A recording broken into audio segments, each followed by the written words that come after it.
Esta es la tarde en el continente americano. Cuando anochece en Europa y amanece en Asia, así cae la tarde en el continente americano y transcurre la noche y el amanecer en el resto del mundo. La tarde. Hola, bienvenidos a la tarde de NTN 24, el canal de las Américas. Soy Idania Chirinos. Como siempre, un gusto y un compromiso acompañarles cada día.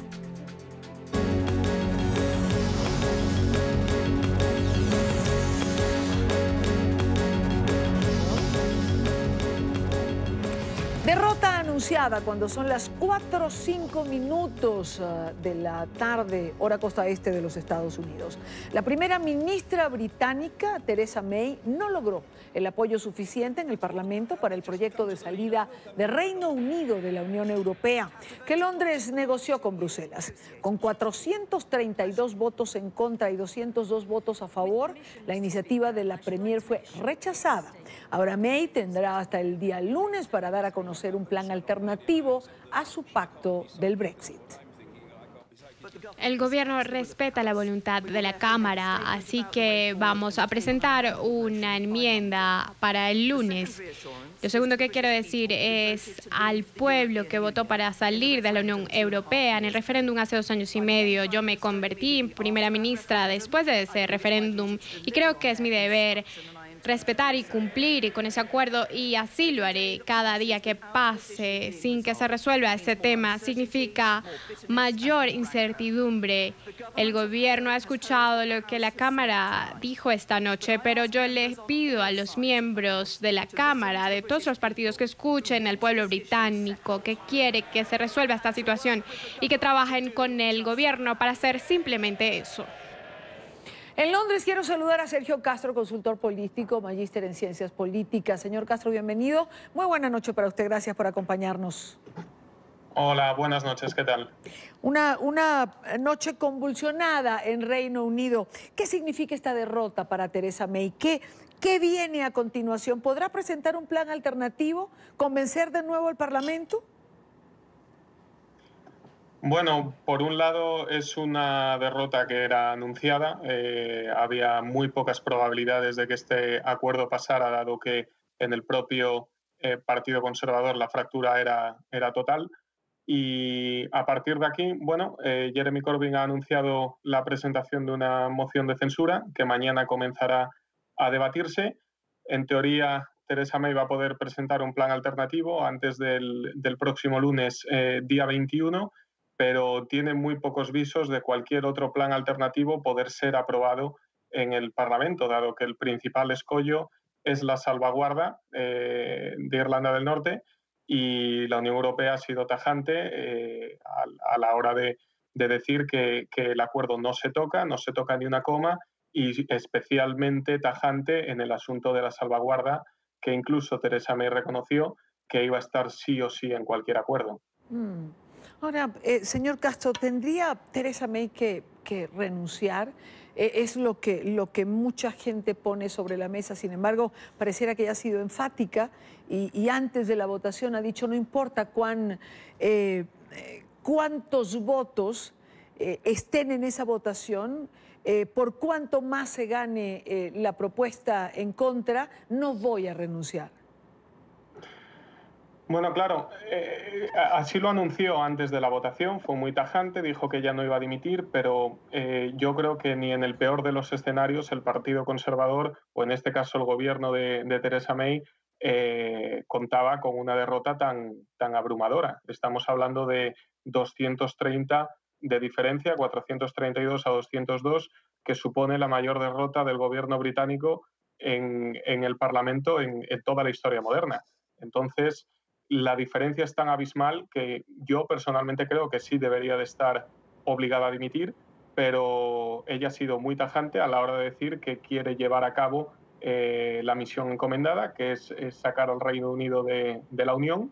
El problema es que se le acaban las vías, porque, insisto, el acuerdo negociado no da mucho margen, las posturas están muy polarizadas. En Gran Bretaña el asunto de la salvaguarda es prácticamente insalvable. La Unión Europea ha sido muy tajante también al respecto y, por tanto, no parece que vía la negociación vaya a poder salvar este match ball. ¿Qué pasa en el caso de que prospere la moción de censura que presentará Jeremy Corbyn?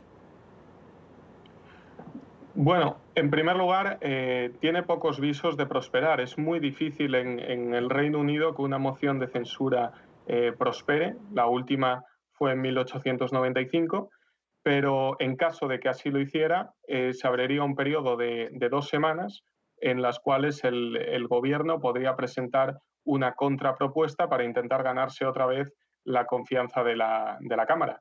En caso de que no fuera así, el Parlamento convocaría elecciones y ahí se abriría el proceso, digamos, sucesorio. Theresa May no se presentaría y el problema sería quién iba a ser entonces el candidato conservador. Sabemos que Corbyn sería el laborista, pero el candidato que suena con mayor aprobación dentro del voto conservador es Boris Johnson, con lo cual todavía podría polarizarse aún más el debate.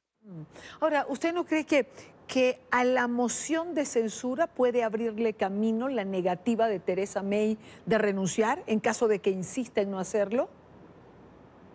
Desde luego que puede hacerlo. El problema es que necesita un voto absolutamente unánime de toda la oposición, que no está en absoluto asegurado, porque dentro del propio Partido Laborista los hay muy reticentes al hecho de que Corbyn lidere el partido en unas elecciones, y luego necesitaría por lo menos el voto de todos los conservadores que votaron en su contra en la moción de confianza de diciembre. Estamos hablando de otros 117, 118 diputados que tendrían que votar en su contra. Es francamente complicado que salga adelante, pero desde luego que si se enroca en la posición de no dimitir, es probable que el Partido Conservador lo intente forzar. El problema, insisto, es que se abriría un periodo para elegir candidato y no parece que el Partido Conservador tenga claro hacia dónde quiere dirigirse.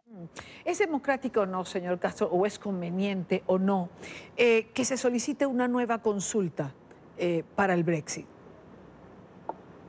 Bueno, yo creo que democráticamente es muy peligroso intentar revertir las decisiones de las urnas cuando no gustan. Yo creo que hay que asumir las responsabilidades de los errores. Fue un error convocar un referéndum de este tipo y fue un error convocar un referéndum de este tipo sin ningún tipo de salvaguarda, en el sentido de que una mayoría exigua de 2 puntos o de 3 puntos o de 4 puntos pueda suponer nada más y nada menos que la salida del Reino Unido de la Unión.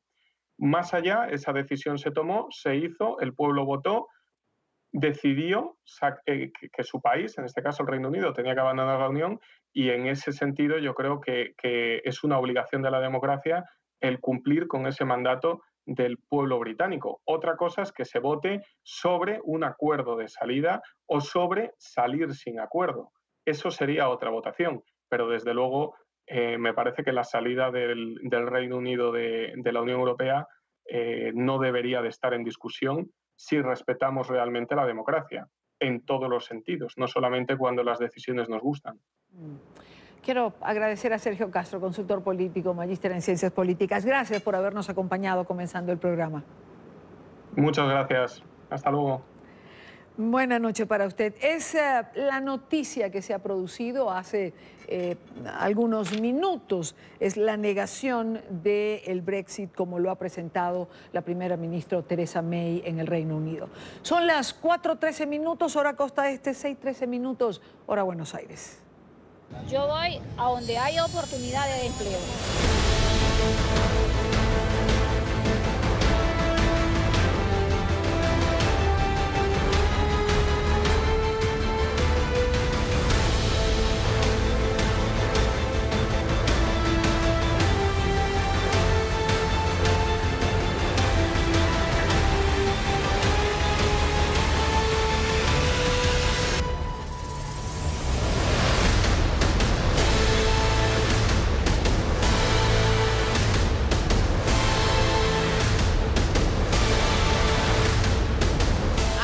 Situación económica, cómo estamos, cómo vamos a estudiar.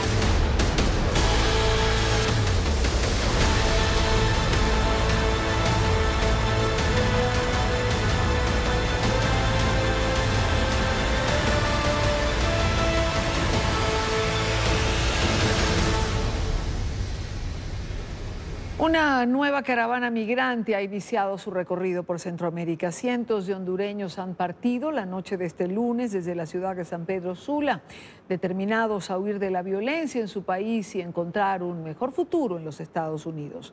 Este es un informe de nuestra cadena aliada, Canal 6 de Honduras. Anoche, alrededor de unos 800 hondureños, entre jóvenes, adultos mayores y niños, emprendieron un nuevo vía crucis al acuerpar la tercera caravana de migrantes que inician su recorrido hacia el norte de América. Desde tempranas horas de la tarde, decenas de personas comenzaron a agruparse en diferentes zonas de la gran central metropolitana de San Pedro Sula. El escenario no era el mejor, ya que el quinto empuje de aire frío comenzó a afectar. La lluvia trajo consigo más incertidumbre y preocupación en las personas que a duras penas cargaban una que otra mudada de ropa. Casi la totalidad de estos hondureños que sueña con cruzar la frontera estadounidense y así crearse mejores oportunidades de vida, coincidieron que la falta de empleo, la inseguridad, el alto costo de la vida y la corrupción son el detonante para tomar la difícil decisión de abandonar el país que les vio nacer. No hay trabajo, aquí no hay nada. No hay nada de trabajo aquí. Lamentable para la juventud que tiene que arriesgar su vida para... Sí, hay que buscar el camino norteamericano porque no hacemos nada aquí. La verdad no vamos preparados, pero en el camino pues tenemos fe que la gente nos puede apoyar. Por razones aparentemente estratégicas, los migrantes hondureños tomaron la determinación de adelantar la salida hacia la frontera con Guatemala, puesto que la planificación inicial era partir hoy a las 5 de la mañana. Sin embargo, se formaron 3 avanzadas, 2 de las cuales iniciaron el recorrido a las 6:45 y 7:30 de la noche, respectivamente. Mientras los miembros de la caravana avanzaban, decenas de vecinos de las colonias aledañas se apostaron a la orilla de la carretera CA4 para compartir algunos víveres y frazadas con los hermanos catrachos que hoy arriesgan sus propias vidas y las de sus seres queridos, abordando plataformas, volquetas, pick-ups, autobuses o caminando con la convicción firme de llegar a los Estados Unidos de América, pese a toda advertencia de riesgos en el camino divulgada por las autoridades, tanto locales como estadounidenses. Por su parte, el presidente Donald Trump ya reaccionó a través de su cuenta en Twitter. El presidente de los Estados Unidos ha dicho que no bastaría con un dron para detener al nuevo grupo de migrantes centroamericanos. Una gran caravana nueva se dirige a nuestra frontera sur desde Honduras. Díganle a Nancy Pelosi y Chuck Schumer que un dron que vuela alrededor no los detendrá. Solo un muro funcionará. Solo un muro o barrera de acero mantendrá a nuestro país a salvo. Demócratas, dejen de jugar juegos políticos y terminen el cierre. Desde los Estados Unidos, las organizaciones que ayudan a los inmigrantes indocumentados advierten que la situación actual en la frontera es complicada y son muchas las consecuencias de esa arriesgada travesía desde Honduras a territorio estadounidense. Aseguran que miles de quienes viajaron en otras caravanas han debido retornar a su país y ahora están en una situación peor que la que tenían antes de aventurarse en este camino. En Miami, Paola Serna tiene información. Paola. Así es, buenas tardes. Las organizaciones proinmigrantes están haciendo advertencias a estas personas que pretenden llegar desde Honduras a territorio estadounidense sobre los riesgos y consecuencias también de intentar realizar este viaje para conseguir un estatus de asilo político en Estados Unidos, ya que está bastante difícil que esto pueda ocurrir y las consecuencias son bastante complicadas. Yo les pido a mis compatriotas, por favor, piénselo 2 veces antes de tomar esa decisión que realmente va a ser lamentable. Es preferible quedarse en nuestros países comiendo frijolitos, arrocitos, tortillitas calientes, que quizás ir a sufrir en un centro de detención. Yo pienso que no se dejen engañar, no se dejen dar falsas esperanzas, porque es mentira. En México no hay trabajo, mucho menos aquí en Estados Unidos la frontera está sumamente estricta y todo. Primeramente queremos decirles de todo corazón, ¿no?, que no se dejen lavar el cerebro, ¿verdad? Que recuerden que la situación en la frontera está sumamente difícil. No digamos en México, es mentira, en México no hay trabajo. No tienen ni para los mismos mexicanos, peor para otras personas que no son de sus países, ¿no? Aparte de eso, recordemos también algo que es bien importante, de que en la frontera para poder aplicar un asilo político, tiene que argumentarse bien argumentado para que ese asilo político sea creíble. De lo contrario, las personas van a ser detenidas, si es posible, hasta años o retornadas a sus países de origen. Hasta las fechas, la primera caravana que salió el 13 de octubre, casi nadie ha entrado con asilo político. Al contrario, se han regresado casi 8.000 personas que fueron. Entonces, ¿por qué, me pregunto, ellos están viendo el ejemplo de estas personas que no lograron el sueño americano por la difícil situación que está en la frontera, cero tolerancia? También se advierte que a pesar de que las personas puedan traer un caso completamente documentado sobre la necesidad de un asilo político, esto no necesariamente es garantía de que vayan a conseguirlo una vez logren cruzar la frontera con Estados Unidos. Desde Miami informó Paola Serna para NTN 24. Gracias a Paola por la información. A esta hora yo quiero saludar a Leonor Figueroa. Ella es exfiscal de la Unidad de Migrantes de la Fiscalía General de México. Señora Figueroa, bienvenida a NTN. Buena tarde. Gracias, qué amable por la invitación. ¿Por qué, señora Figueroa, a pesar de los peligros, a pesar de las advertencias, la gente insiste en salir y formar parte de estas movilizaciones? Claro, mire, yo creo que hay un fenómeno interesante, tanto en Centroamérica, ¿no? Pues hay diferentes movimientos políticos.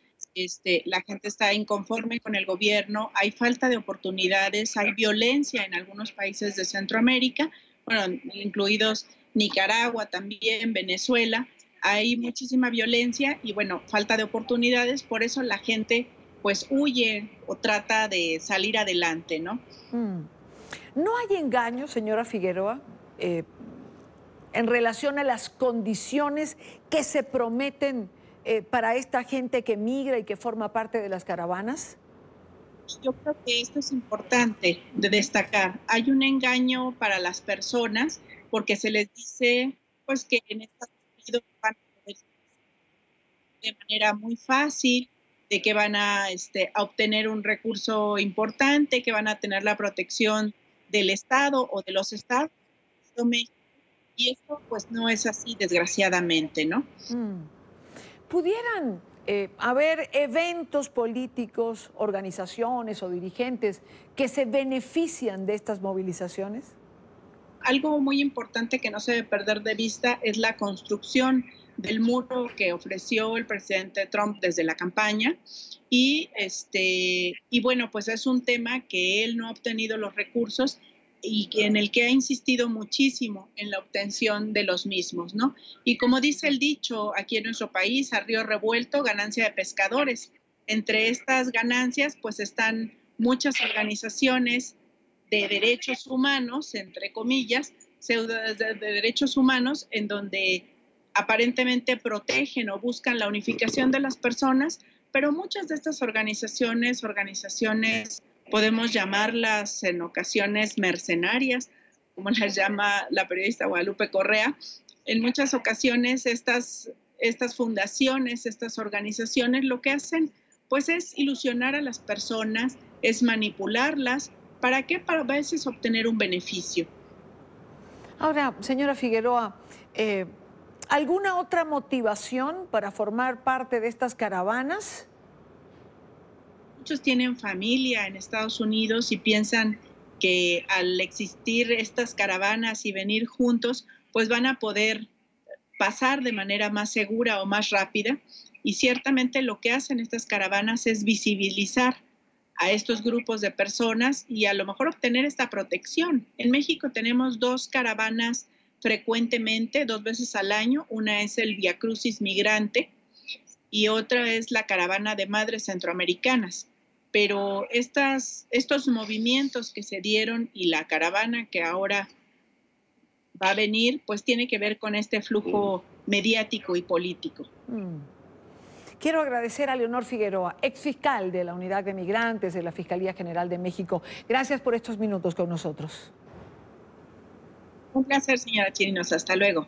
Muy buena tarde para usted. Cuando son las 4:24 minutos, hora costa este en los Estados Unidos, hora también en Lima, revisamos otros temas de la agenda informativa del día.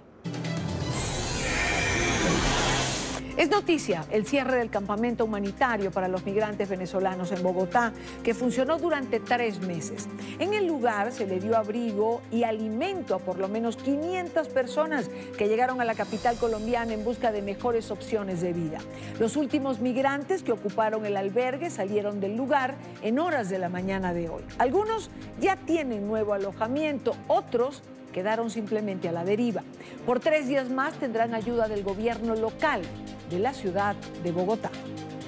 Tenemos una población de 9 personas que fue trasladada a nuestros albergues temporales, donde podrán permanecer durante un periodo de 3 días, prorrogable máximo hasta 5 días. Este término es para que continúen y finalicen su periodo de estabilización y puedan encontrar una alternativa para ya tener una vivienda definitiva. El 13 de noviembre, la alcaldía de Bogotá instaló un campamento humanitario transitorio en la localidad de Engativá. El objetivo era desmontar el improvisado albergue que los mismos migrantes habían instalado en el sector de Salitre. Este es un campamento con todo el control del distrito, con nuestras reglas, en un predio que es de la Secretaría de Integración Social. Los vecinos del sector siempre se opusieron al campamento. Son nuestros hermanos, necesitan ayuda, pero no aquí. Este no es el lugar apropiado. Incluso 6 días después, el 19 de noviembre, se presentaron disturbios en ese sector. Están dañando la otra cámara. Los refugiados utilizaron palos y piedras y destruyeron las cámaras de seguridad del campamento. También arremetieron contra las carpas instaladas.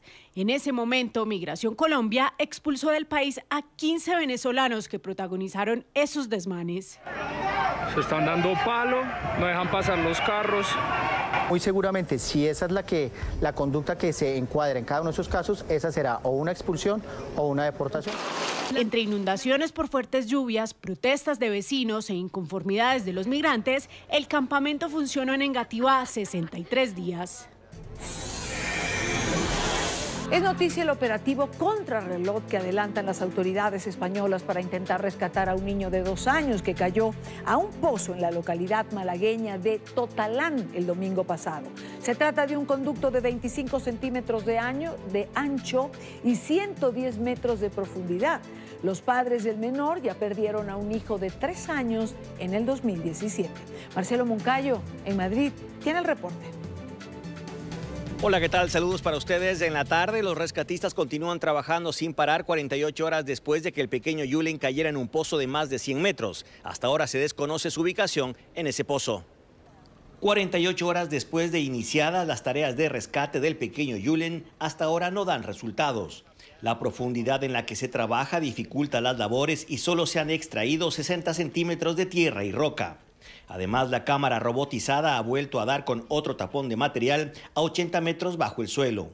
Por esta razón, los rescatistas han decidido aplicar una nueva fórmula que consiste en excavar un nuevo túnel perpendicular al pozo, aprovechando el desnivel de la ladera para llegar lo antes posible hasta el punto en el que se cree podría estar el pequeño.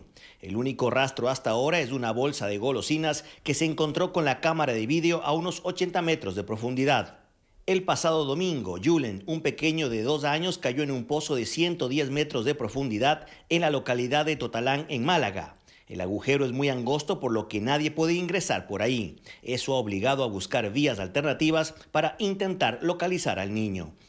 Televidentes de la tarde, para colaborar en el operativo están llegando a Málaga un grupo de mineros para ayudar en los trabajos de excavación en el nuevo túnel que se está construyendo. Este es el informe para la tarde. Marcelo Moncayo, NTN 24, Madrid. Es noticia la masiva marcha que tuvo lugar en Guatemala en defensa de la Comisión Internacional contra la Impunidad, la CICIG. Miles de ciudadanos salieron a las calles para rechazar la decisión del presidente Jimmy Morales de terminar el mandato de la misión anticorrupción de la ONU y ordenar la salida de sus integrantes del país. La CICIG, que ya había señalado a allegados del presidente por presuntos actos de corrupción, pretendía iniciar una pesquisa contra Morales por presunta financiación irregular de su campaña electoral. Los manifestantes gritaron consignas y agitaron pancartas que decían: rechazamos el gobierno de los corruptos y estamos en contra de la impunidad. Es noticia el gobierno de Brasil, que promulgó un decreto que facilita el acceso ciudadano a las armas. De esta forma, Jair Bolsonaro cumplió con una de sus promesas de campaña, con la que, según él, se iba a combatir la inseguridad en la nación suramericana. Actualmente en Brasil, un ciudadano mayor de 25 años que pudiera justificar la necesidad de tener un arma podría obtener hasta un total de 4. Sin embargo, estas medidas se harán más flexibles y de ahora en adelante una persona podría comprar más armas, por ejemplo, solo por ser dueño de varias propiedades.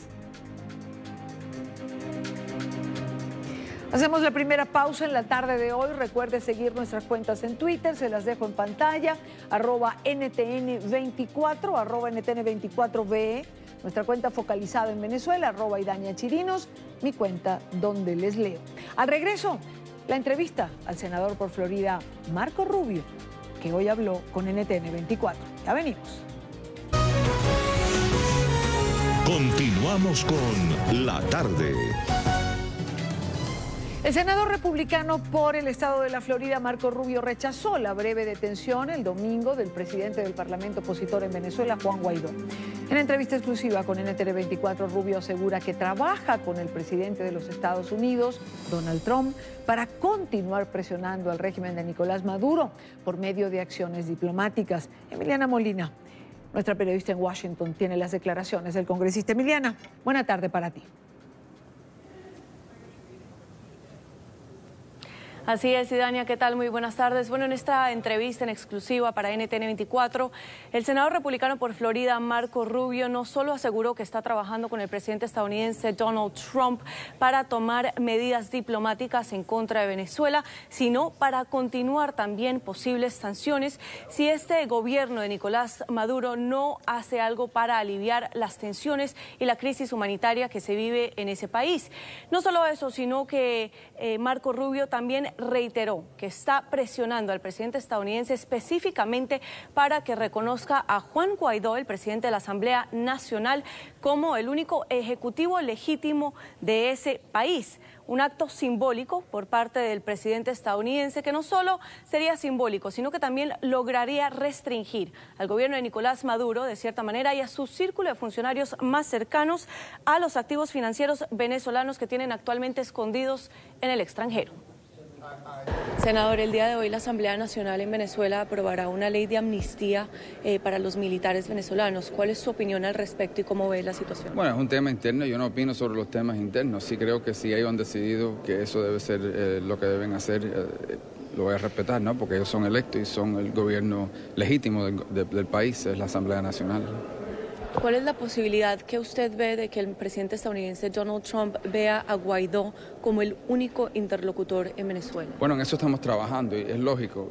Vamos a empezar por decir que hemos declarado, como 60 otros países han hecho, que el mandato de Maduro es ilegítimo, que no es el presidente legítimo. Bajo la Constitución de Venezuela, cuando queda vacante esa posición, es entonces el presidente de la Asamblea Nacional que asume la presidencia hasta que haya una nueva elección legítima. Obviamente ellos tendrán que invocar eso de su parte, pero creo que eso lo seguirá. Si ellos invocan eso, yo estoy abogando porque se reconozca a Guaidó como el presidente legítimo del país, pendiente de una nueva elección, y entonces nos da a alguien para que el gobierno de Estados Unidos y la comunidad internacional pueda negociar y lidiar con él para buscar una salida para el pueblo venezolano. Usted de hecho le envió una carta al presidente en diciembre pidiendo que tildara a Maduro como presidente legítimo, ¿no? Así es, así hizo él, igual que 60 otros países, es decir, no solamente Estados Unidos. Rotundamente la comunidad regional e internacional ha rechazado Maduro como el presidente legítimo. Y como he dicho ya, ahora queda vacante esa posición y bajo la Constitución venezolana, el que asume esa posición es el presidente de la Asamblea Nacional. Y yo estoy empujando para que el gobierno de Estados Unidos y nuestros aliados en la región lo reconozcan así. Senador, ¿se viene algún proyecto de ley o alguna medida de su parte o de parte del Congreso estadounidense en contra de Venezuela para intentar continuar aliviando la situación en ese país? Bueno, al presidente ya se le ha dado, se pasó una ley que le da la habilidad de seguir imponiendo sanciones.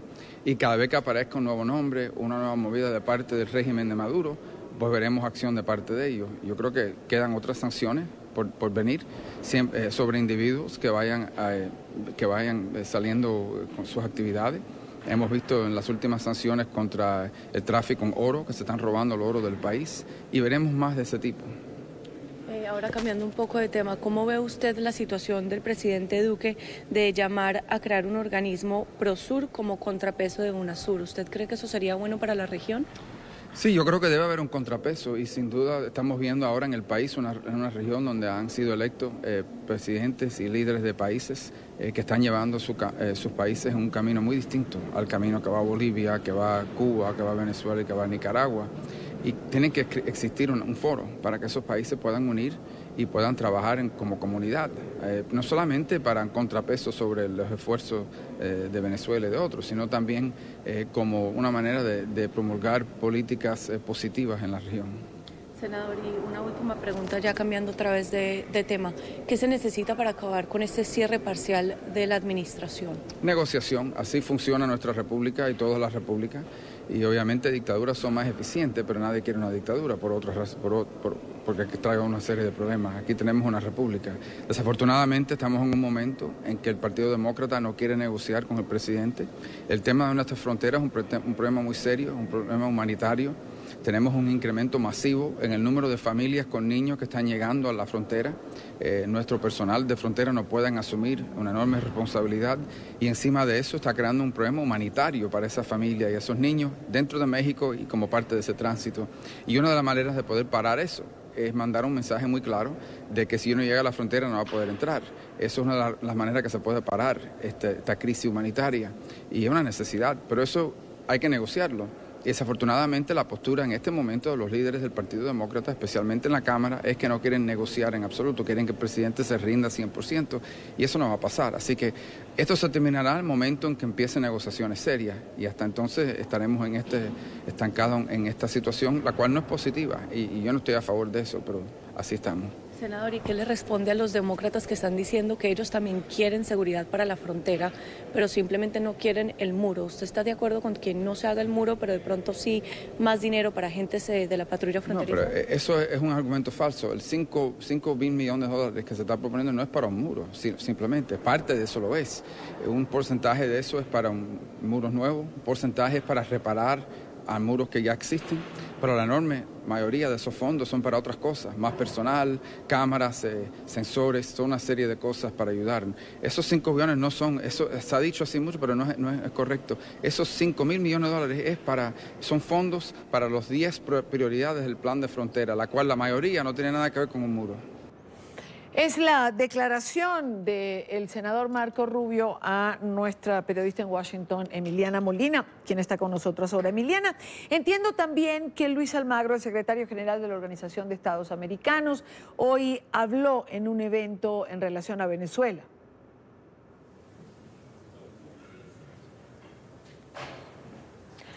Así es, y Dania, bueno, habló precisamente aquí donde nos encontramos en este momento, en este Centro Internacional de Estrategias y de Estudios, y Almagro básicamente respalda el punto que acaba de hacer Marco Rubio. Recordemos que él fue uno de los primeros en reconocer a Guaidó como el presidente legítimo de Venezuela.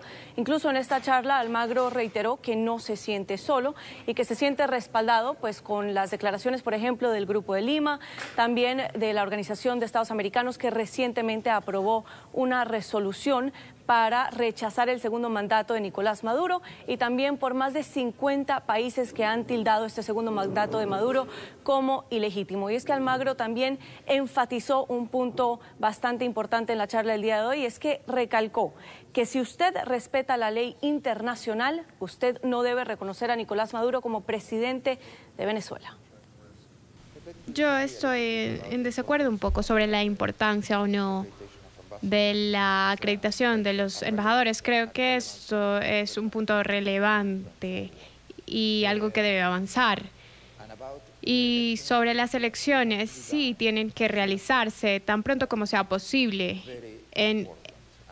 Esto es algo muy importante y como lo dije en mi presentación, esto tiene que ser muy claro, que Guaidó es el presidente interino y que las elecciones tienen que realizarse en el país en un futuro muy cercano. Y él tendrá para esto el apoyo completo de la OEA en orden para implementar el proceso y que sea transparente y lo más limpio posible. Y si necesitan la presencia de la organización para eso en el país, podemos asegurar eso. Así que vamos y estamos comprometidos con eso. Y él va a contar con nuestro completo apoyo. El gobierno de Venezuela contará con nuestro apoyo. Es una situación difícil la que ocurre en La Guajira, por ejemplo, donde se ha incrementado el VIH en 375%. Tenemos en el hospital de La Guajira las mujeres que están dando a luz, 70% de ellas son venezolanas. Y si va a Cúcuta, en los hospitales principales, 40% de las mujeres que están dando a luz son venezolanas también. Pero si va a Boa Vista, en Brasil, también verá que 70% de las mujeres que están dando a luz son venezolanas. Y en Boa Vista, que es completamente diferente de Colombia, porque todo el mundo se enfoca en Colombia, porque es donde la mayoría de las personas están huyendo. Pero si va a Brasil, por ejemplo, hay 14 campos de refugiados con 6.000 personas. Yo he estado allí y es lo mismo que ustedes pueden ver en Turquía o en Jordania o en ese tipo de campos de refugiados. Durante esta charla también se le preguntó a Almagro que qué pasaría si Guaidó es arrestado y si Maduro no lo respeta. A lo que este respondió que básicamente estamos pidiendo que Maduro cometa más actos ilegítimos y que no solo él, como secretario general de la Organización de Estados Americanos, espera que Maduro no lo haga, sino también la comunidad internacional.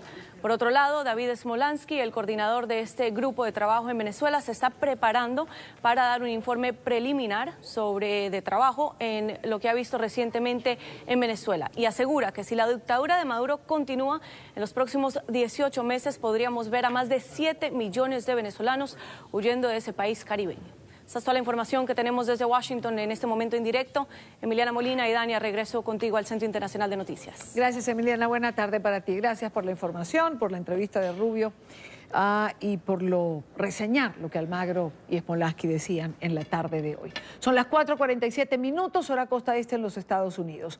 Los 25 días de cierre de gobierno o de cierre de la administración en los Estados Unidos empiezan a pasar factura al presidente Donald Trump y a los republicanos. Según un estudio realizado por el diario The Washington Post y la cadena ABC, un 53% de los estadounidenses culpa al presidente y a su partido por el cierre de la administración, mientras que un 29% responsabiliza a los demócratas. Las cifras son similares al sondeo realizado por el Centro de Encuestas de la Universidad de Quinnipiac. Un 56% de los encuestados responsabiliza a Trump y a los republicanos por el cierre de la administración federal, mientras que tan solo un 36% culpa a los demócratas. Por otro lado, hoy tuvo lugar la primera de 2 audiencias de confirmación en el Senado de William Barr, nominado por el presidente de los Estados Unidos, Donald Trump, para sustituir a Jeff Sessions como fiscal general. Barr se comprometió ante la Cámara Alta a permitir que el fiscal especial Robert Mueller concluya la investigación sobre la supuesta trama rusa. La noticia con Carolina Valladares, también en Washington. Carolina. ¿Qué tal? Buenas tardes. Desde el Senado de los Estados Unidos inició hoy el primer día de audiencias para el nominado del presidente Donald Trump a ocupar el cargo de fiscal general de Estados Unidos. Hablamos de William Barr, quien ya fue además fiscal general bajo el mandato de George Bush padre en los años 90. Pues bien, está ahora destinado a volver a ocupar ese cargo. Todo eso si consigue la luz verde del Comité Judicial del Senado, quien lo está interrogando ahora mismo. Hubo sesión esta mañana, 1 hora y 45 minutos. Luego hubo un receso para comer y más tarde prosiguió esa audiencia. Estuvo acompañado por su familia y durante la audiencia dijo lo que muchos querían oír, que es su posición sobre el Russiagate y esas pesquisas del fiscal especial para la trama rusa Robert Mueller. En este sentido, anunció el nominado del presidente Donald Trump que va a dejar que Mueller siga con el curso de las investigaciones sin interferir y además dijo también que no va a permitir que haya de alguna forma dejarse influir por presiones políticas y también dijo que no le debe nada al presidente de los Estados Unidos. Yo considero que es lo mejor para todos que este asunto se resuelva al permitir al Consejo Especial que complete su trabajo. El país necesita una solución creíble para estos temas y si se confirma no permitiré que políticas partidistas, intereses personales o consideraciones inapropiadas interfieran con esta o cualquier otra investigación. Seguiré escrupulosamente las regulaciones del Consejo Especial y de buena fe y bajo mi guardia se le permitirá a Bob terminar su trabajo. Uno de los puntos más interesantes de esta audiencia es cuando el senador republicano, además presidente del Comité Judicial del Senado, le ha preguntado a William Barr sobre Robert Mueller, el fiscal especial de la trama rusa. Le ha preguntado si creía que estaba realizando una caza de brujas contra el presidente Donald Trump, a lo que William Barr, el nominado del presidente, ha dicho que no. Es por eso que queremos analizar estas palabras del nominado de Trump. Estamos con Jesús Chuy García, él es representante por el 4º distrito de Illinois. Buenas tardes. Muy buenas. ¿Cómo interpreta esas palabras del nominado de Trump? Ha dicho que no es una caza de brujas. ¿Contradice lo que dice el presidente de los Estados Unidos? Es una declaración positiva en el sentido de que reconoce que se tiene que respetar y cumplir con la Constitución de los Estados Unidos, con las normas de la oficina como procurador de la nación. Ahora que ha dicho lo correcto, esperamos que cumpla con su palabra, que respete la investigación del procurador especial Mueller y que cuando él divulgue todo lo que ha encontrado en su investigación, que las autoridades correspondientes actúen después. Ahora, ¿es un mensaje para los demócratas que tienen el control de la Cámara Baja para que no inicien ningún proceso de impeachment? De ninguna manera, creo que solo demuestra que debemos utilizar precaución y esperar qué es lo que la investigación de Mueller nos pueda divulgar. Al mismo tiempo, hay muchos otros acontecimientos que se están dando a conocer. Creo que la Cámara de Representantes puede tomar todas esas cosas en su propio juicio y a su manera, porque nosotros somos los que estamos autorizados para iniciar un proceso de impeachment que corresponde a remover al presidente de oficina.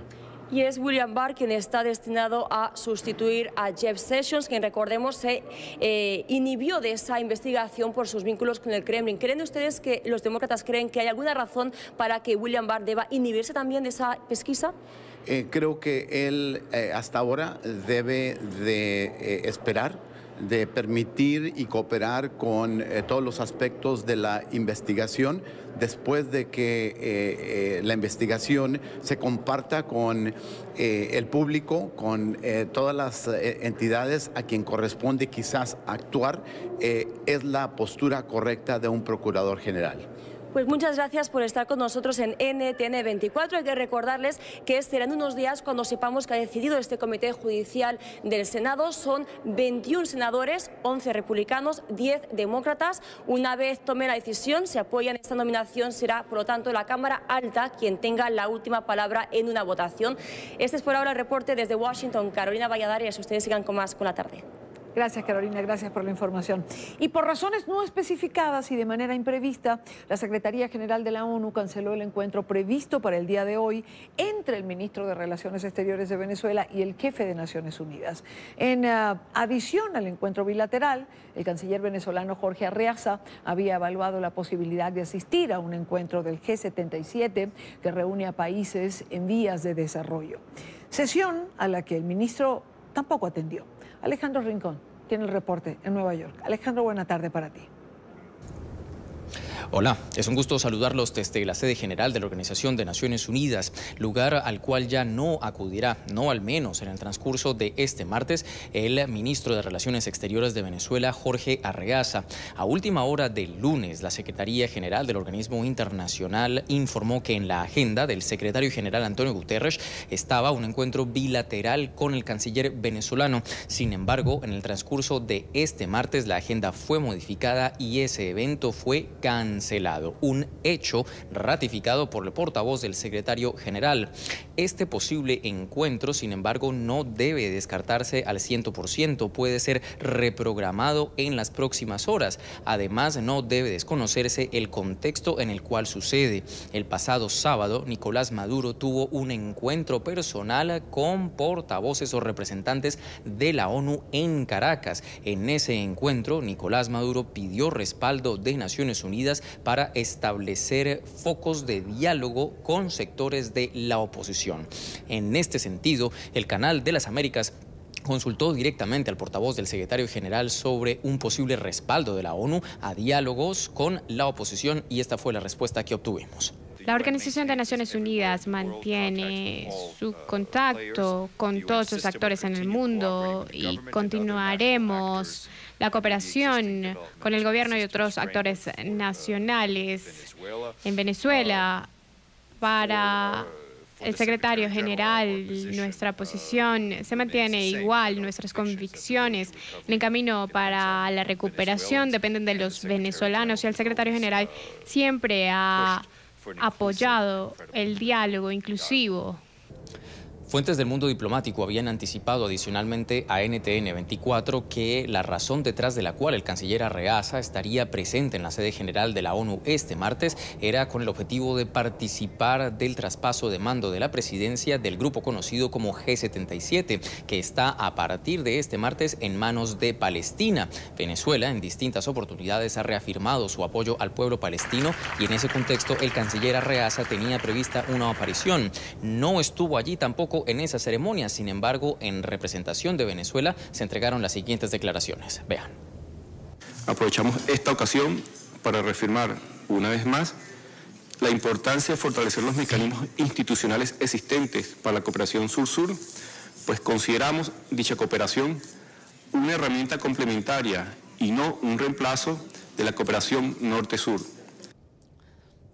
Bien, pues por ahora continúa la expectativa por un posible encuentro entre el canciller de Venezuela, Jorge Arreaza, y el secretario general de la ONU. Eso finalmente terminará de concretarse una vez sea publicada la nueva agenda del secretario general, la que tenga prevista para el miércoles. Una vez sea publicada esa información, pues conoceremos si hay una nueva posibilidad de que tenga lugar esta reunión o si por el contrario no se dará en el futuro cercano.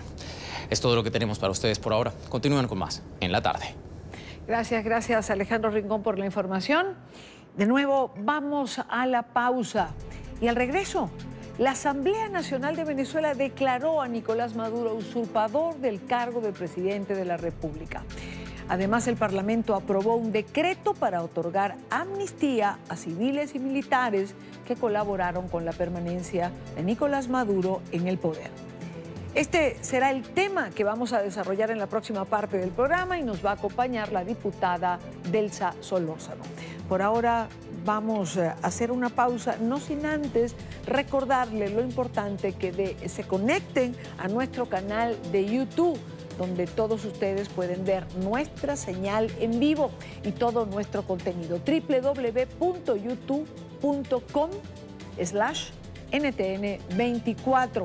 Es nuestro canal de YouTube. Cuando me preguntan dónde puedo ver la entrevista de nuevo, siempre en nuestro canal de YouTube, todos los contenidos. Regresamos en breve con más información. Continuamos con La Tarde. Continuamos con más. En la tarde de hoy, el Parlamento venezolano declaró formalmente la usurpación de la presidencia de la República por parte de Nicolás Maduro y, por ende, nulos todos los actos emanados del Ejecutivo. El órgano legislativo también aprobó un decreto para otorgar amnistía a civiles y militares que colaboraron con la permanencia de Maduro en el poder y que ahora se distancian del líder del régimen. Daniela Zambrano tiene la información en Caracas. Daniela.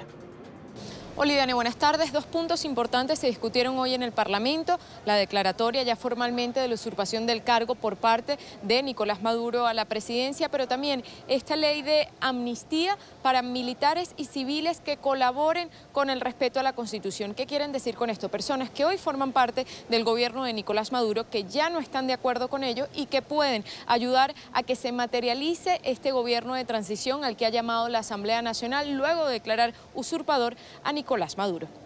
Declarar formalmente la usurpación de la presidencia de la República por parte de Nicolás Maduro Moros y por tanto asumir como jurídicamente ineficaz la situación de facto de Nicolás Maduro Moros, repudiar como nulos todos los supuestos actos emanados por el Poder Ejecutivo de conformidad con el artículo 138 de la Constitución. El presidente del Parlamento calificó el acuerdo de histórico. Y nos permite avanzar claramente en el cese de la usurpación, el gobierno de transición y, por supuesto, una elección libre. El documento aprobado en sesión contempla además la creación de un marco legal para transferir las competencias del Ejecutivo al Legislativo de manera progresiva. Sin embargo, están conscientes de que solo podrán materializarse con el apoyo de los militares. A ellos le enviaron un mensaje.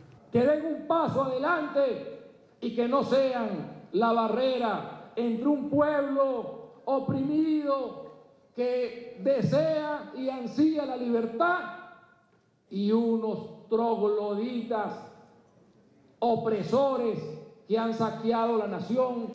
En medio del debate, la fracción 16 de julio, el ala más radical, pidió a Juan Guaidó asumir el título con todas sus letras. Hoy usted es el presidente de Venezuela y el comandante en jefe de la Fuerza Armada Nacional. En la sesión de este martes, el Parlamento aprobó además un decreto de amnistía para civiles y militares que colaboren con un gobierno de transición. Un proyecto de ley de amnistía para los presos políticos y de garantías para aquellos funcionarios, militares y civiles que contribuyan a la restitución del orden constitucional en Venezuela. El presidente de la Asamblea pidió un voto de confianza a familiares y víctimas de persecución y represión por parte del régimen, algo que recuerda ha vivido en carne propia. Para ustedes, este decreto, para ustedes, esta ley, para todos aquellos que se van a poner muy pronto del lado de la Constitución, la palabra de este Parlamento que sí cumple, que sí protege y que sí va a avanzar. A Nicolás Maduro también le envió un mensaje. Símbolos robados, Nicolás, no te hacen presidente. Usurpar el cargo no te hace reconocer a nadie. Lilian Tintori, esposa de Leopoldo López, acudió al Parlamento para respaldar la ley. Considera difícil perdonar a quienes condenaron a su familia a los barrotes, pero asegura es hora de dar un paso al frente. Muy difícil, pero hay que darlo porque Venezuela grita libertad. Este acuerdo aprobado por el Parlamento para declarar formalmente nulos los actos de Nicolás Maduro en la presidencia será remitido a todo el cuerpo diplomático acreditado en el país. Durante sus intervenciones también los diputados llamaron a los ciudadanos a participar masivamente el próximo 23 de enero en una movilización. Con esta información desde Caracas yo me despido, volvemos contigo al estudio, Dani. Gracias Daniela por la información. Y a esta hora son las 6:06 en Caracas. Nos acompaña Delsa Solórzano, diputada de la Asamblea Nacional, vicepresidente del Comité de Derechos Humanos del Parlamento de la Unión Interparlamentaria Mundial. Diputada, buena tarde, gracias por acompañarnos. Gracias, querida Idani, a ti por estar siempre tan atenta a lo que ocurre en Venezuela. Aquí estamos.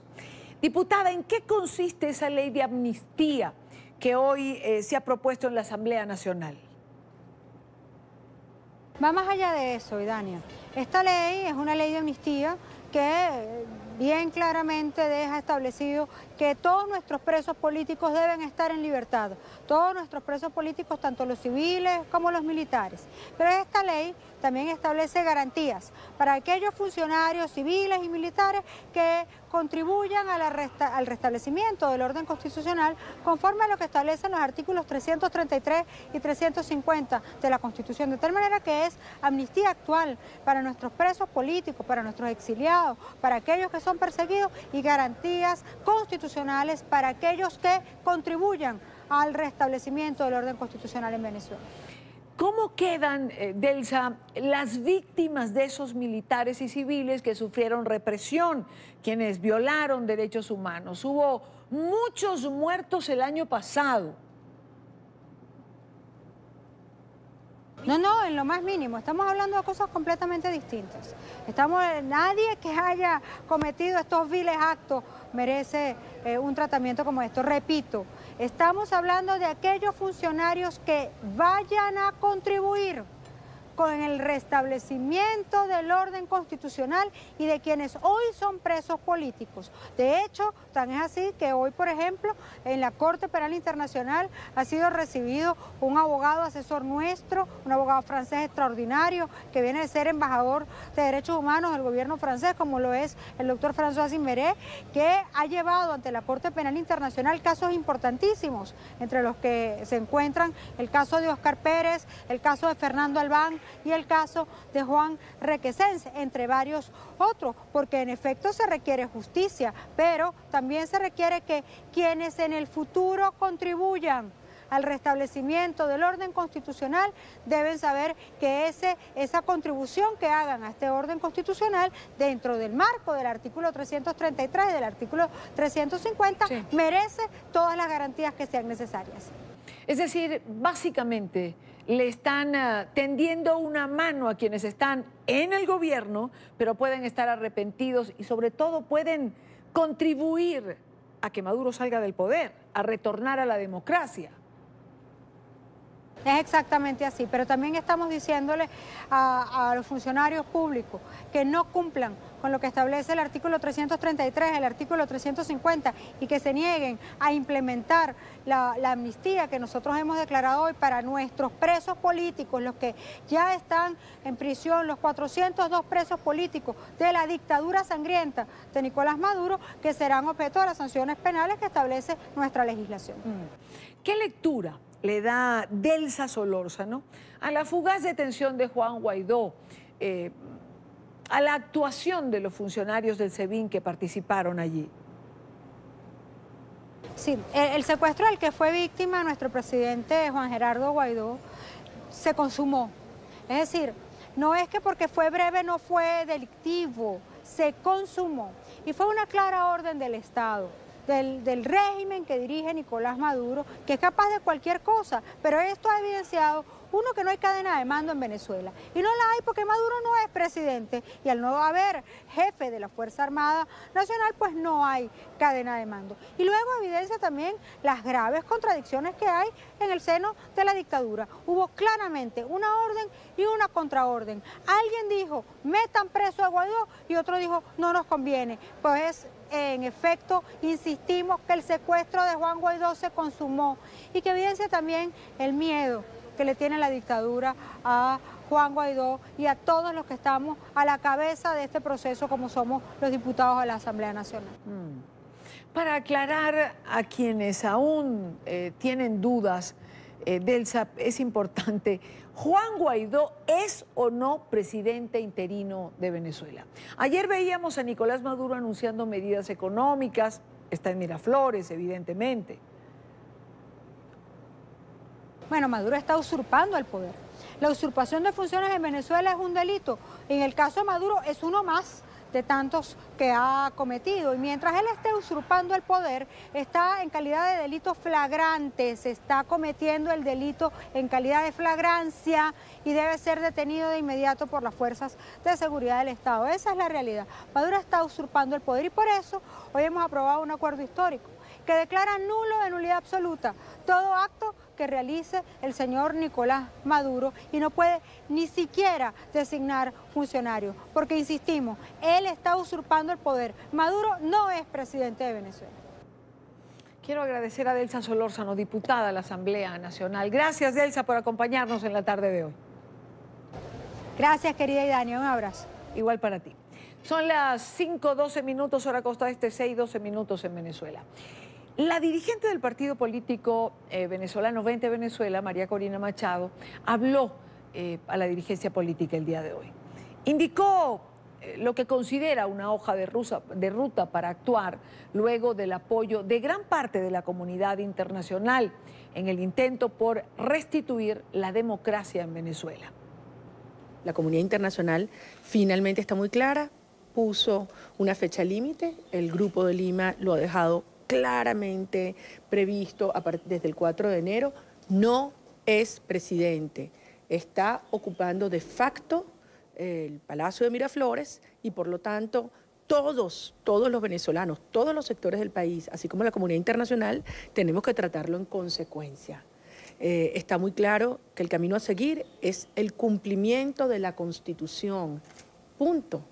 Hay que cumplir la Constitución. Y el artículo 233 de la Constitución establece que cuando no hay un presidente electo, asume el presidente de la Asamblea Nacional, el diputado Juan Guaidó. Y por eso es el momento que todos los venezolanos, todos los sectores del país y los gobiernos democráticos del mundo reconozcan a Juan Guaidó como presidente interino de Venezuela. Esa es la situación a seguir. Que Nicolás Maduro pretenderá seguir dando órdenes, anunciando cualquier tipo de cosas, son ilegítimas, írritas, y no podemos calificarlas ni siquiera como medidas económicas. No lo son. María Corina Machado también envió un mensaje a los miembros de la Fuerza Armada Nacional. Les pidió ponerse del lado de la democracia y respetar la Constitución. Recordó que gran parte de los uniformados le ha dado de alguna manera la espalda al régimen opresor. Yo creo que está muy claro lo que está ocurriendo en la Fuerza Armada Nacional. La Fuerza Armada Nacional se le volteó al régimen ya hace mucho tiempo y por lo tanto Maduro y el régimen cubano tomó la decisión de destruir la Fuerza Armada y han provocado la disolución del ejército y los demás componentes. No solamente haciendo que se mueran de hambre, como se está muriendo de hambre el trabajador de PDVSA, el Corpoeleco, cualquier padre de familia, cualquier familia venezolana, sino desde luego en el caso de la Fuerza Armada, infiltrándola por agentes cubanos con mecanismos de espionaje, de persecución, de represión. Sabemos que son cientos de militares que han sido detenidos, torturados, secuestrados, ellos y sus familiares, y con ellos pretenden sembrar el terror en la Fuerza Armada. Porque Maduro y los cubanos saben que la Fuerza Armada entiende que la única manera de restituir la soberanía nacional e impedir que sigan desintegrando nuestro territorio es sacando al régimen criminal. Entonces, al final, está muy claro lo que enfrenta cada ciudadano militar. O se hunde con esta tiranía o contribuye a salvar y se salvan ellos mismos con Venezuela. Y a propósito del decreto de la Asamblea Nacional para otorgar amnistía a quienes apoyaron a Maduro, dijo María Corina que los venezolanos deben apoyar las iniciativas que lleve adelante el Parlamento y reiteró su respaldo al nuevo presidente del Legislativo, Juan Guaidó. Es muy importante lo que está ocurriendo en la Asamblea Nacional, pero el primer paso es ratificar su apoyo a Juan Guaidó como presidente interino de Venezuela. De allí se deriva todo lo demás, todo lo demás. Y eso es lo más importante. Así como yo he hablado que esta es la hora del coraje de los ciudadanos militares, de los trabajadores, empleados públicos, de los periodistas, a quienes hoy una vez más les recuerdo, Maduro no es presidente y no lo pueden llamar así. Los medios de comunicación, los periodistas venezolanos son fundamentales, no solamente desde el punto de vista de informar, sino también entender la importancia del momento de cada palabra que se utilice en esta hora. Es la hora del coraje también de los diputados, de asumir como un solo cuerpo todo el respaldo a Juan Guaidó como presidente interino de Venezuela. Y este martes 15 de enero es el Día del Maestro en Venezuela. Pero este gremio asegura que no tiene nada que celebrar, pues el sector está en crisis. Los salarios no alcanzan para comer, no respetan sus contratos colectivos, la deserción abunda en todas las escuelas y ningún organismo del Estado les presta atención. Hoy, los maestros en Venezuela marcharon en Caracas para reclamar soluciones. Este es un informe de Luis Laya. Y no me quiero ir, quiero un salario digno para quedarme en mi país. Esta es la consigna de unos maestros que no tienen nada que celebrar en su día. La crisis los arropa. Ya en Venezuela el proceso pedagógico dejó de existir porque la crisis económica y la crisis social ha llegado a nuestras escuelas. Los salarios no son suficientes, pasan hambre y nadie vela por ellos. Estamos sucumbidos a la miseria. Un docente no tiene cómo comprar sus medicamentos, no tiene cómo alimentarse de manera balanceada. Cada día cuesta más y es un desgaste físico, un desgaste afectivo, es un desgaste moral. Porque tú ves la nevera como se va vaciando, tu cabeza ya no te da para crear, la creatividad se agota. Ya, cada día compras menos y gastas más. Nuestro sueldo no alcanza. La verdad es que los educadores estamos atravesando una crisis tan grande que no nos alcanza ni siquiera para vivir, para sobrevivir. Este profesor ha perdido al menos 20 kilos de peso. Explica que come gracias a que su esposa hace magia en la cocina. Tengo una esposa que es lo suficientemente hábil como para hacer comida de lo que no es comida prácticamente. Estoy hablando de una comida bien elaborada. Tiene que ser con cosas que van armando a lo largo del día para armar una comida. Entonces, pues, mira, perdóname, pero eso no es forma de vivir. La situación se agrava porque no son reconocidos sus contratos colectivos. Debido a esto, en 2018 migraron al menos 172.000 maestros, según cifras de la Unión del Sector Educativo. En este momento, la convención colectiva de los trabajadores de la educación está secuestrada por las medidas económicas, es decir, por el paquetazo. El salario del educador está totalmente pulverizado, está desprofesionalizando la carrera docente, está devaluado. Ven con tristeza el decaimiento y la destrucción de la educación, tanto en lo estructural como en lo humano. Señalan que por años han formado a ciudadanos que no merecen vivir esta situación. Lo viví para que tuvieran un país de futuro, que pudieran vivir en un país de democracia, de libertad, de un pensamiento plural, no un pensamiento único. Tú vas a la UCB, que es supuestamente la primera casa de estudio, los baños cerrados, los otros baños malos. No hay agua, no hay luz. Bueno, tienes toda una crisis de funcionamiento. Los maestros señalaron que las políticas económicas de este gobierno no permiten que puedan vivir una vida digna. Por esto, el próximo jueves 17 de enero realizarán un paro de 12 horas. Además, convocaron para el próximo 23 de enero salir a la calle. Desde Caracas, Venezuela, para NTN 24, Luis Alejandro Laya. Gracias a Luis Alejandro por la información. Es la realidad no solo de los maestros, sino de distintos gremios en Venezuela que tienen que confrontar a diario, como parte de su cotidianidad, esta crisis social por la que está atravesando el país en general. Vamos a ir a una pausa. Regresamos en breve.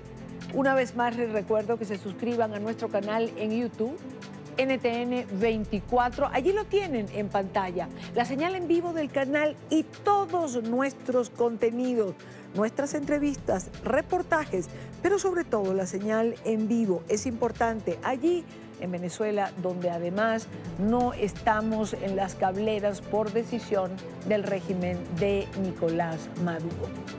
Vamos a ir a la pausa en el canal y al regreso hablamos de Perú. Al regreso hablamos de la situación del Ministerio Público. ¿Qué ha ocurrido una vez que ha renunciado el fiscal Chávarri? Regresamos en breve. Ya venimos. Continuamos con La Tarde. Continuamos con más en la tarde de hoy. Desde hace unos días atrás, Perú tiene una nueva fiscal suprema. Eso pareciera haber calmado las aguas. Zoraida Ábalos, que se desempeña en el Ministerio Público desde hace unos 37 años, asumió el cargo de forma interina tras la renuncia presentada por el fiscal general. Asumió el cargo de fiscal general interina.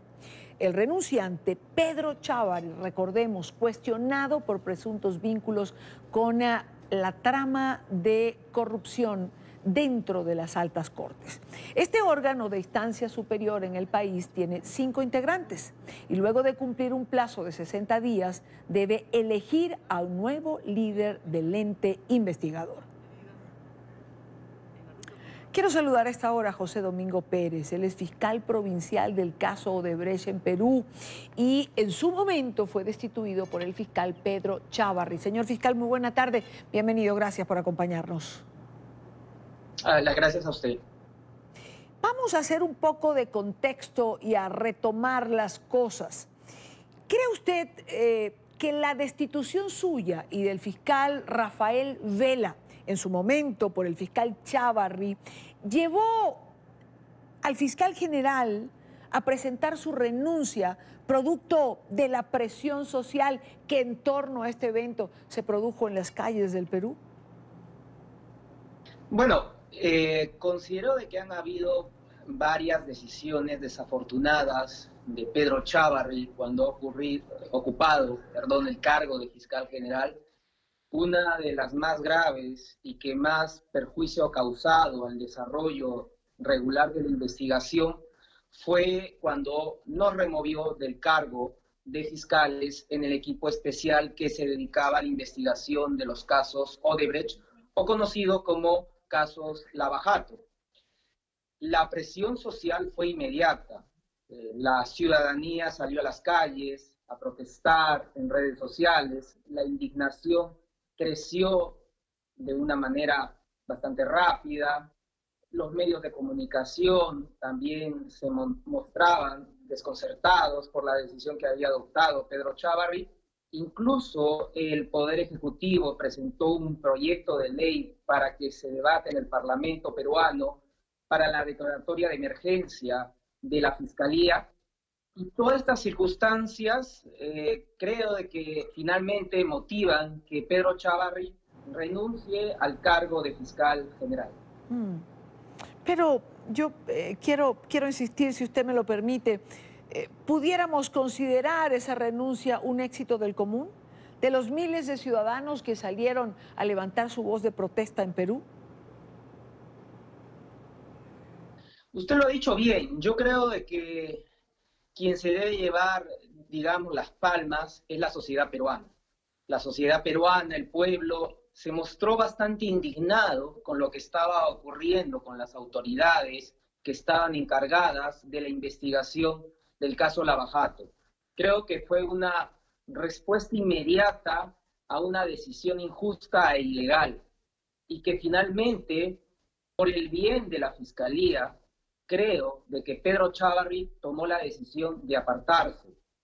Un día antes tuve la oportunidad de allanar una de las oficinas de un asesor de Pedro Chávarri, lo cual no se logró ejecutar ese día porque la autorización judicial no había precisado algunos aspectos que eran necesarios.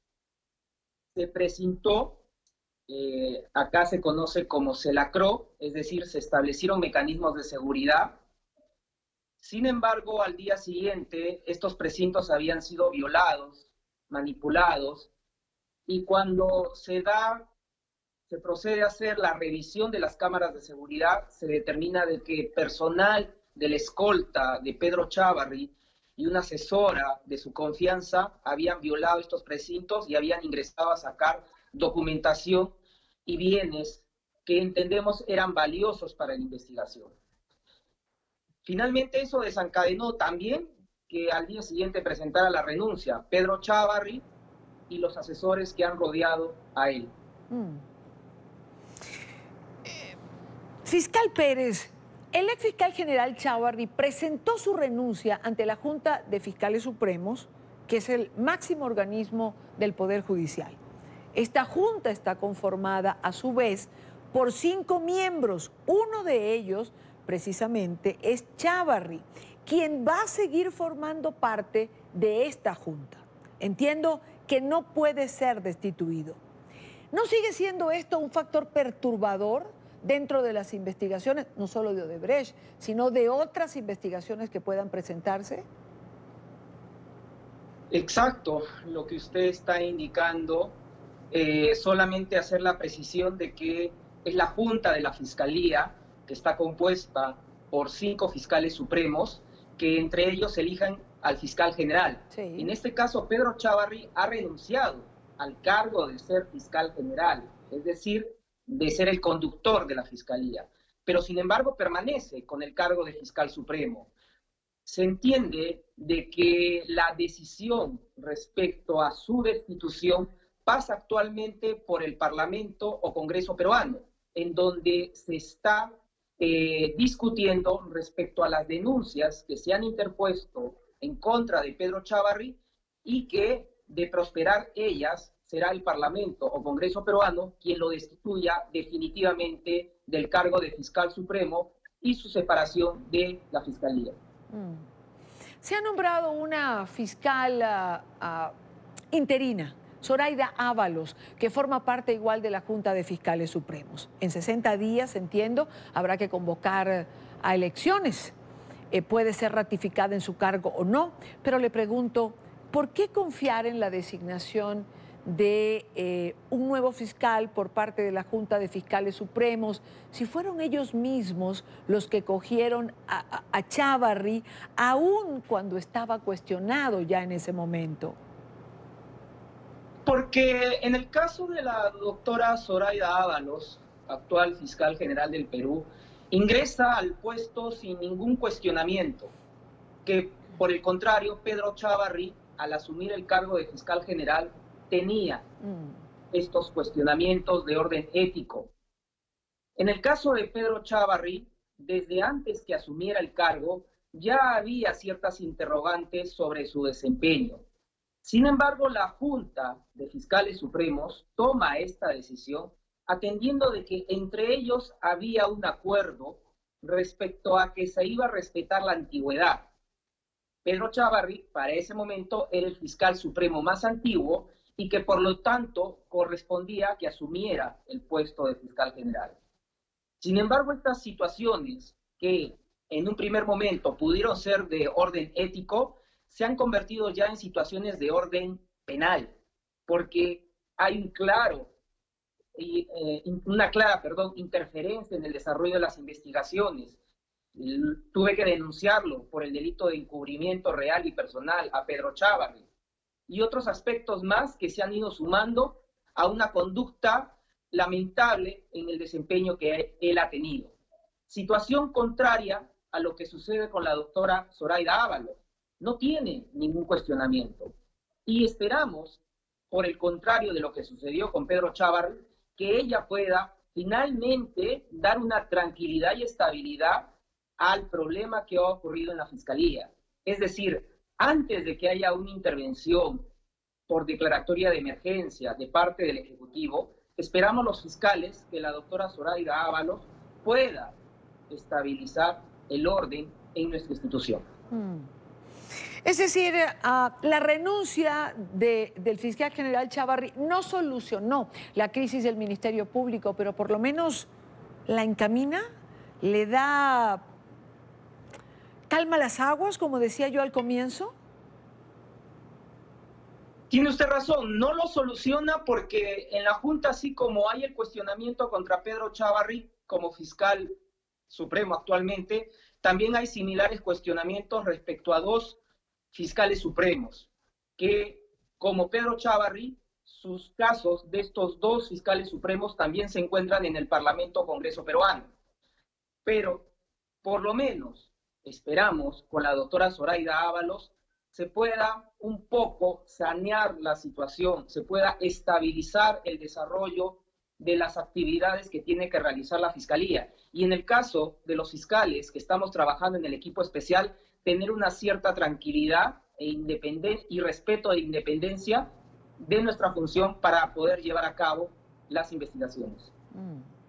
Por cierto, y ya que usted menciona investigaciones, ¿cómo van las investigaciones en el caso Odebrecht? ¿Cuán afectadas salen de toda esta crisis que se produjo en torno a la figura del fiscal Chávarri?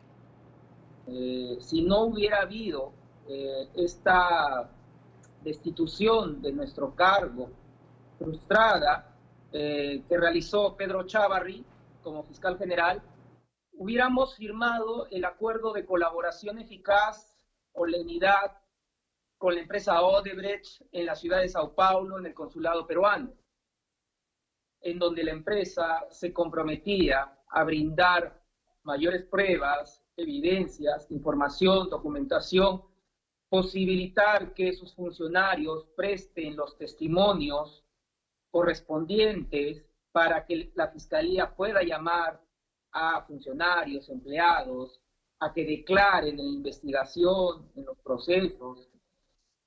Sin embargo, como ya lo he indicado, ello se ha visto frustrado y también el cronograma de declaraciones que se iban a llevar a cabo en el Brasil. Sin embargo, tenemos que reponernos a esta situación y ya se están realizando las gestiones y coordinaciones, no solamente con la empresa Odebrecht, sino sobre todo con la Procuraduría del Brasil y en este caso con la Procuraduría Regional de Curitiba, para que las declaraciones se puedan llevar en el mes de febrero y la firma del convenio, acuerdo de colaboración eficaz los primeros días de ese mes. ¿Puede contar la sociedad peruana con que se sabrá la verdad en relación al caso Odebrecht y a las figuras políticas que estuvieron involucradas, siendo esto además un ejemplo para el resto de América Latina? Hay países donde nada pasa con las investigaciones de Odebrecht. En eso estamos. Prácticamente no hay ningún expresidente de la República del Perú que en este momento no esté procesado y que esté con alguna medida que afecte sus derechos. El expresidente Alejandro Toledo está prófugo de la justicia peruana con un pedido de extradición a las autoridades americanas. En el caso del expresidente Kuczynski, se encuentra procesado con un impedimento de salida del país. En el caso del expresidente Ollanta, sufrió prisión preventiva por algunos meses. El día de hoy también se encuentra con algunas medidas que le impiden salir del país. El expresidente Alan García Pérez, de la misma manera, con impedimento de salida del país, se encuentra actualmente procesado. La ex candidata Keiko Fujimori Guti, candidata presidencial, se encuentra presa con un mandato de prisión preventiva, igualmente procesada. Y así entendemos de que los procesos, cumpliendo con las garantías procesales, van a tomar algunos meses más, entendemos, para poder encauzarlos en juzgamientos en donde se puedan establecer, de ser el caso, digo, algún tipo de sanción penal. Pero creo que esto se va a lograr finalmente cuando se termine por formalizar el acuerdo de colaboración eficaz o lenidad con la empresa Odebrecht. Ello nos va a permitir a todos los fiscales del equipo especial tener mayor evidencia, mayor prueba y poder tener a los funcionarios de la empresa Odebrecht a disposición de las autoridades peruanas. Quiero agradecer a José Domingo Pérez, el fiscal provincial del caso Odebrecht en Perú. Muchísimas gracias por compartir con nosotros estos minutos y ayudarnos a entender todo el proceso que se ha dado en torno a la destitución del fiscal general Chávarri y a esta crisis por la que ha atravesado y atraviesa el Ministerio Público en su país. Muy buena tarde para usted. Las gracias a usted. Con esto hacemos una pausa en la tarde de hoy. Regresamos en breve para hablar de la Feria Tecnológica en Las Vegas, en Ciencia, Salud y Tecnología. Álvaro Dávila estuvo allí. ¿Quiere ver usted una maleta que camina sola, que le sigue por los aeropuertos? Quédese con nosotros, ya venimos.